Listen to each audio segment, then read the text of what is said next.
Page 1. Preface. Throughout history, human beings have been preoccupied with personal survival after death.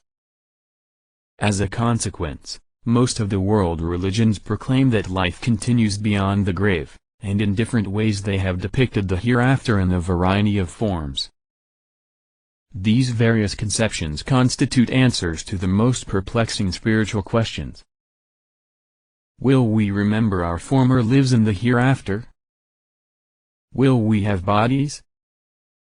Can bodiless souls recognize each other? Will we continue to have personal identity? Will we be punished or rewarded, or absorbed into the Godhead? These issues serve as the basis of this collection of essays.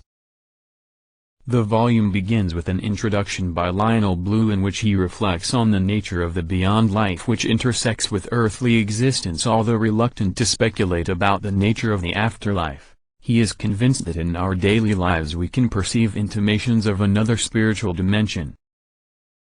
Part 1, The Afterlife and the World's Religions, commences with Peter Vardy's discussion of the nature of the hereafter in Christian theology.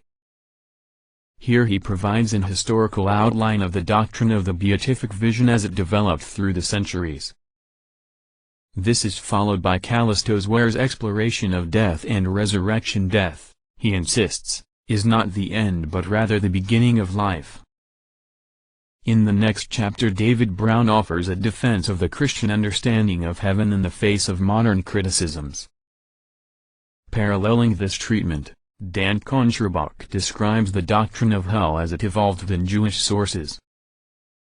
Such a belief, he emphasizes, has been a central feature of Judaism for centuries despite the fact that today many Jews find it difficult to accept such an idea.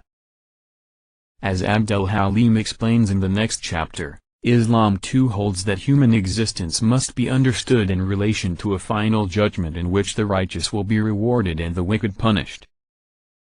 Turning to the religions of the East, Jeffrey Parinder provides a detailed description of central features of belief in an afterlife in Hinduism, Buddhism and Jainism. For these faiths, belief in life beyond death serves as the basis of their understanding of human existence. In the next two chapters Victor Dawala and Martin Israel describe traditional religious rituals connected with death and mourning. These practices, they argue, serve to give meaning to the process of dying and the life beyond. Part 2 is devoted to a consideration of new approaches to the issue of life after death.